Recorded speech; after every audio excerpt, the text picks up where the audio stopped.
할렐루야. 네, 오늘도 수요 성교대 오신 여러분을 주님의 이름으로 축복합니다. 옆에 계신 분 인사하겠습니다. 사랑합니다. 축복합니다.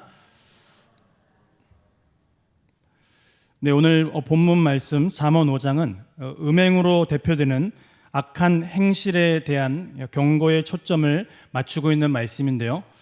1절과 2절에서는 지혜에 귀 기울이라는 당부와 또한 그 당부하는 이유에 관하여 3절부터 6절까지 표현하고 있습니다. 본론으로 들어가서 7절에서 14절까지는 간음하는 자의 어리석음과 또 15절부터 20절까지는 결혼 안에서 부부 관계의 지혜를 설명하고 있는데요. 그렇게 하나님을 대적하며 아버지의 교훈을 무시하는 죄의 치명적인 결과를 예고함으로써 오늘 5장의 말씀을 마치고 있습니다. 오늘 5장의 주제는 음녀에 대한 경고와 또 아내의 사랑에 대한 강조입니다. 그리고 지혜의 교훈들을 경청하고 또한 받아들일 것을 당부하고 있는데요. 1절과 7절은 그렇게 하라는 분명한 명령을 담고 있고 12절과 13절은 그 교훈을 거부하여 후회하는 어리석은 아들의 모습을 묘사하고 있습니다. 그리고 23절에는 훈계를 받지 아니하는 자의 비극적인 파멸을 지금 예고하고 있는데요. 바라기는 오늘 우리에게 주시는 이 잠언의 말씀을 통해서 함께 경고의 말씀을 듣고 지혜를 깨달아 삶으로 실천하셔서 하나님께 영광을 올려드리는 귀한 삶이 되시기를 주님의 이름으로 축복합니다. 먼저 하나님을 아는 지혜에 대하여 강조하며 시작하는 5장 1절부터 6절까지의 말씀은 여호와를 중심으로 하는 영적 진리, 곧 지혜와 명철과 근신과 지식 등의 유익을 설명하고 있습니다. 반면에 음료의 유혹은 지혜자를 미혹하여 마음속에서 하나님을 경외하는 마음을 빼앗아 멸망에 이르게 한다라고 분명하게 경고하고 있는데요. 우리 1절과 2절의 말씀을 우리 천천히 한번 읽어보도록 하겠습니다. 내 아들아, 내 지혜에 주의하며 내 명철에 내 귀를 기울여서 근신을 지키며 내 입술로 지식을 지키도록 하라. 아멘. 1절의 시작은 내 아들아 이렇게 시작하고 있습니다. 내 아들아, 내 지혜에 주의하며 내 명철에 귀를 기울이라는 것입니다. 지금 지혜와 이 명철이라는 단어가 함께 동일한 의미로 사용되고 있습니다. 그렇다면 무엇이 지혜고 무엇이 명철입니까? 여호와를 아는 것이 지혜요, 거룩하신 자를 아는 것이 명철인 줄 믿으시기 바랍니다. 지혜와 명철의 근원은 살아계신 하나님이시기 때문에 지혜와 명철을 얻기 위해서는 여호와를 경외해야 한다는 것입니다. 여호와를 경외하는 것은 여호와를 공경하는 것이며 여호와를 두려워하는 것이라고 우리가 항상 말씀을 통해서 배웠습니다. 그의 말씀에 귀를 기울여야 한다는 것입니다. 솔로몬은 지금 아들에게 그 지혜와 그 명철에 깊은 주의를 기울이라고 이야기하고 있다는 것입니다. 그렇다면 주의하고 귀를 기울인다는 것은 무엇을 의미하고 있습니까? 말씀을 듣고 따르며 순종하는 것입니다. 네, 우리가 잘하는 것은 말씀을 듣고 말씀을 이해하고 깨닫는 것이죠. 그런데 우리가 연약한 것은 무엇입니까? 말씀을 잘 들었고 잘 이해했지만 따르며 순종하는 것이 약하다라는 것이죠. 저희 아이가 요즘에 저한테 제일 많이 하는 말이 있는데요. 싫어, 싫어, 싫어. 이런 말을 굉장히 많이 해요. 그래서 요즘에 뭐 얘기만 하면 싫다 그랬거든요. 그래서 제가 거꾸로 한번 얘기해 봤습니다. 그랬더니 아무 말도 안 하더라고요. 여러분, 우리가 부정적인 말을 하면 계속 부정적인 사람이 된다는 말이 있는데요. 지혜의 가르침에 순종하는 자에게는 명철이 주어진다라고 말씀하고 있고요. 훌륭한 지각의 능력이 주어지며 여호와를 찬양함이 그의 삶 속에서 이어지게 된다라는 것입니다. 그래서 시편 111편 10절의 말씀은 이렇게 말씀하고 있는데요. 여호와를 경외함이 지혜의 근본이라 그의 계명을 지키는 자는 다 훌륭한 지각을 가진 자이니 여호와를 찬양함이 영원히 계속되리로다. 이렇게 말씀하고 있습니다. 한번 따라하겠습니다. 여호와를 경외함이 지혜의 근본입니다. 네, 옆에 계신 이쁜 분에게 한번 이야기하겠습니다. 여호와를 경외함이 지혜의 근본입니다. 아멘. 그래서 우리가 여호와를 경외함으로 이러한 은혜를 함께 받아 누려야 한다는 것입니다. 2절을 보면 근신을 지키며 내 입술로 지식을 지키도록 하라고 말씀하고 있는데요. 지키다라는 의미의 히브리어 동사는 샤마르입니다. 우리가 잘 부르는 찬양이 있는데요. 시편 121편을 이 말씀을 인용하고 있습니다. 하나님은 너를 지키시는 자. 이 찬양 아시죠? 그런데 거기 보면 그가 너를 지키시리라. 샤마르가 써 있어요. 그리고 너의 출입을 지키시리라. 이 샤마르가 여기도 쓰였습니다. 우리 한번 찬양했으면 좋겠는데요. 그가 너를 지키시리라. 너의 출입을 지키시리라. 네, 지금 저 혼자 은혜 받았거든요. 옆에 계신 분에게 그가 너를 지키시리라. 너의 출입을 지키시리라. 할렐루야. 네, 이 말씀이 지킨다는 샤마르가 쓰였는데요. 네, 우리가 이런 찬양을 부르면서 하나님이 나를 지켜주시고 내가 말씀을 잘 지켜 행해야 한다는 사실을 오늘 말씀을 통해서 이야기하고 있습니다. 솔로몬은 지금 이 단어를 사용해서 근신을 지키도록 하기 위하여 지혜와 명철에 주의하여 귀를 기울여야 한다라고 말씀하고 있는 것입니다. 솔로몬은 이 근신을 젊은이들이 반드시 소유해야 하는 덕목으로 신중함을 이야기하고 있는데요. 이 근신이 그것을 소유한 자를 샤마르, 지키고 보호한다라고 말씀하고 있습니다.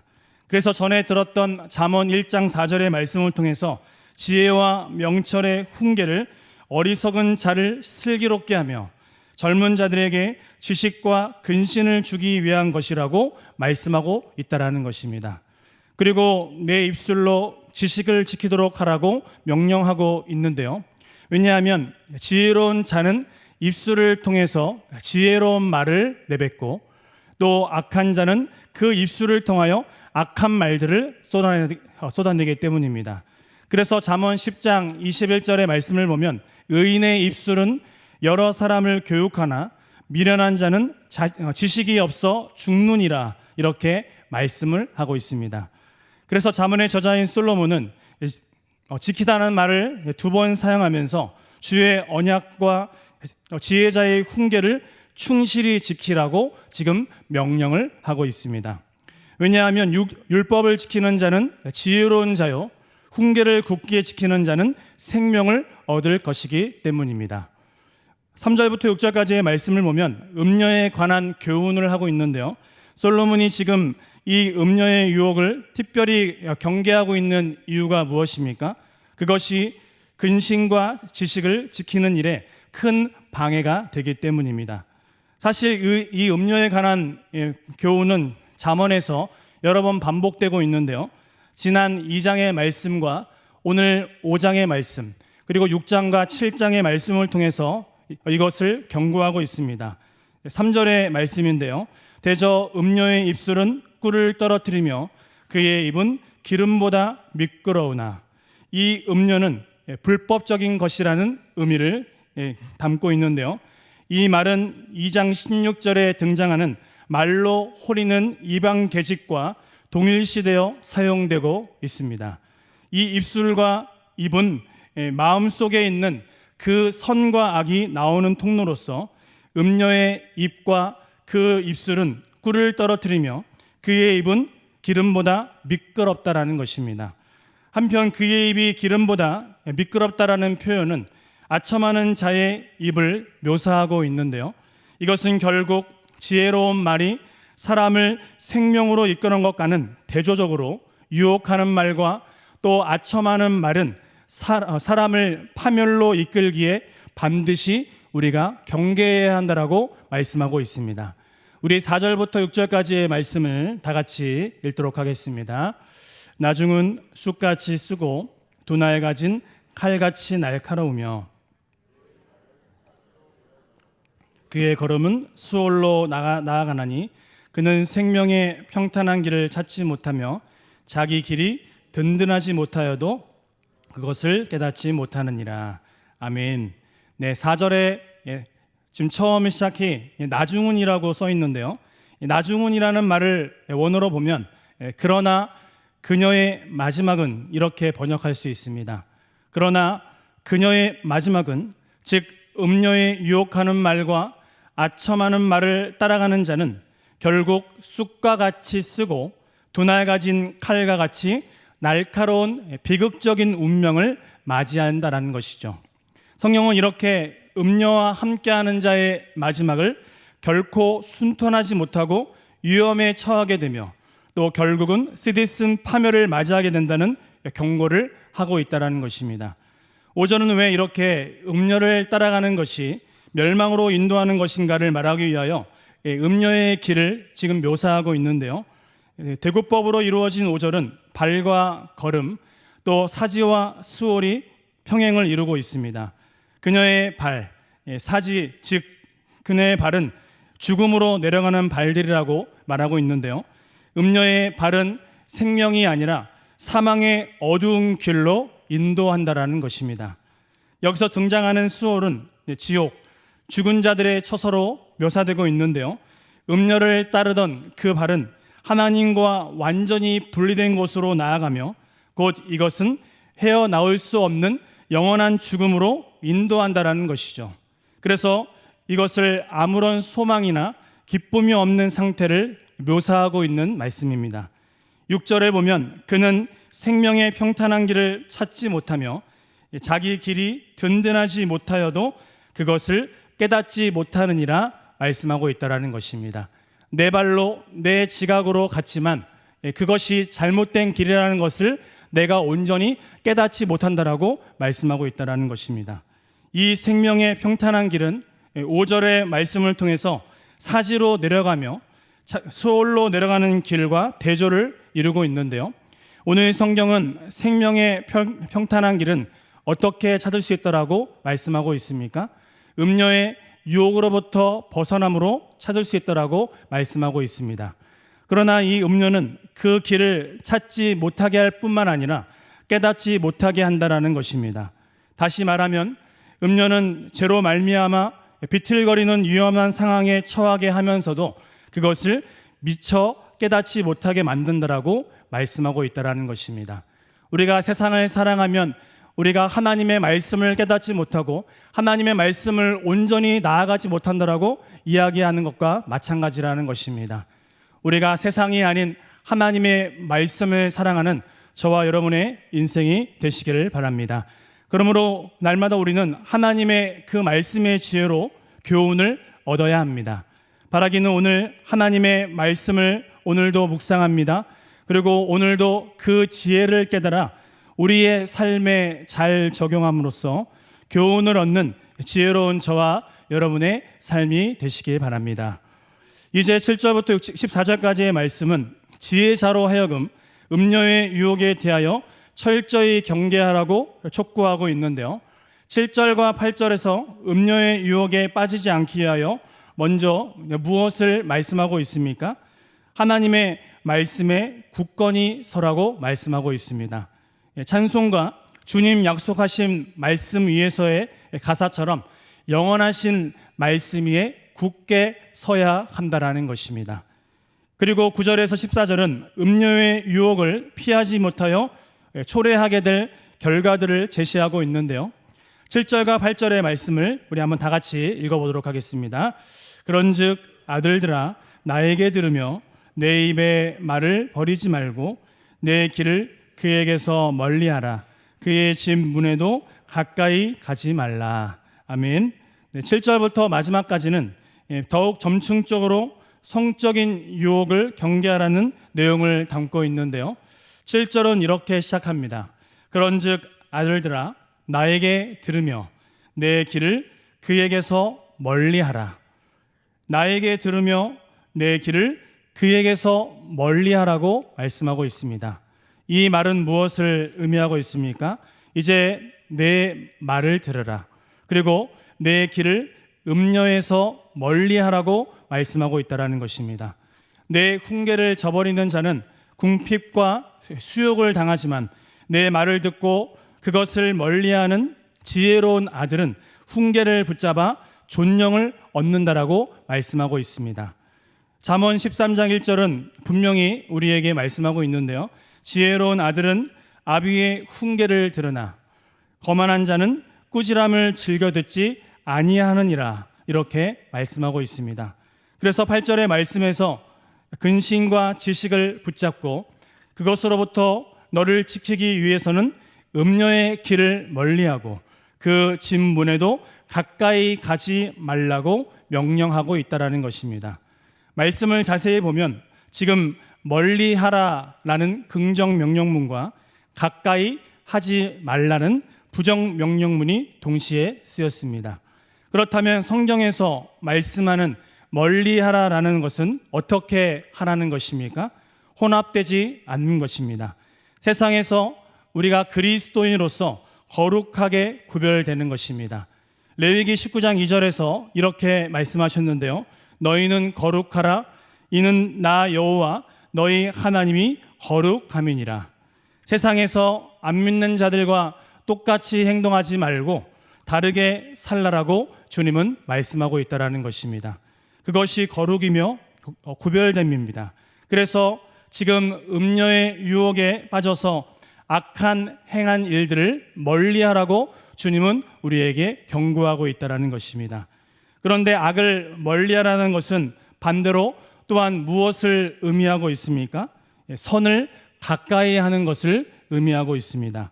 그리하여 세상 사람들과 똑같이 하여 방탕하지 아니하고 하나님이 주신 그 지혜를 받아 영원한 자기의 생명을 보존하라고 우리에게 말씀하고 있다는 것입니다.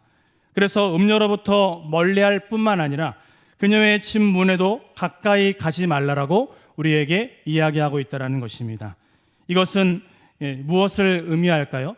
시험될 상황을 애초에 만들지 말라는 의미를 담고 있습니다. 왜냐하면 세상의 만족과 또 쾌락으로 향하는 그 집의 문은 음녀에게로 들어가는 직접적인 통로가 되기 때문입니다.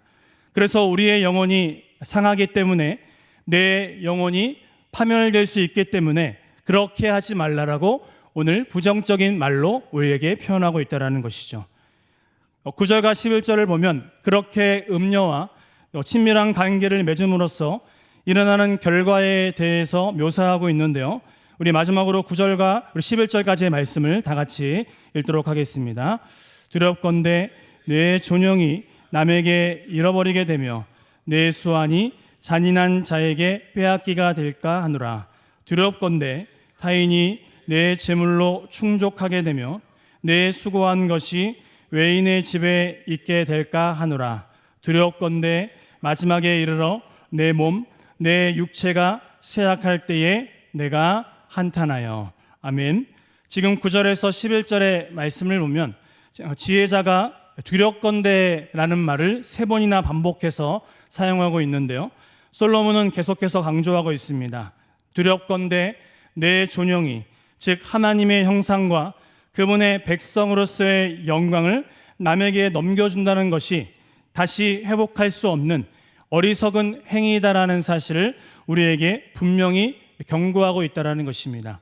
두렵건대 내 수완이, 그리고 내 재물이, 즉 그들이 애써서 준비한 귀한 세월들이 잔인한 자들에게 넘어가게 되는 것은 심히 어리석은 일이기 때문에 지혜자는 오늘도 우려하면서 그렇게 되지 않도록 두렵건대 라는 말을 되풀이하면서 경계하며 경고하고 있습니다. 그렇게 9절에서는 명예의 손실, 그리고 10절에서는 재산의 손실을 언급하고 있고, 이어지는 11절의 말씀을 통해서 결과적으로 가장 중요한 건강에 손실되는 문제를 지금 엄중히 경고하고 있다는 것입니다. 우리가 하나님의 말씀대로 순종하지 아니하고 음녀의 길을 걸어가면, 세상의 방법대로 살면 가장 먼저 명예의 손실, 그 다음에 재산의 손실, 그리고 언젠가는 가장 중요한 건강의 손실이 이루어질 수 있기 때문에 우리가 주의하라고 주님이 우리에게 말씀하고 있다는 것입니다. 결국 지혜자가 음료의 유혹에, 세상의 유혹에 빠지지 않도록 늘 경계하며 날마다 내가 하나님의 그 거룩한 말씀 안에 거해야 한다는 사실을 우리에게 이야기하고 있다는 것입니다. 바라기는 오늘 우리에게 주시는 이 잠언의 말씀을 통해서 함께 깨달으시고 함께 경고의 말씀에 오늘도 귀 기울여 들으셔서 음료의 유혹에 빠지지 않도록 늘 하나님의 말씀 안에 거하시고 오늘 우리의 삶을 통해 하나님께 영광을 올려드리는 저와 여러분의 귀한 삶이 되시기를 주님의 이름으로 축복합니다.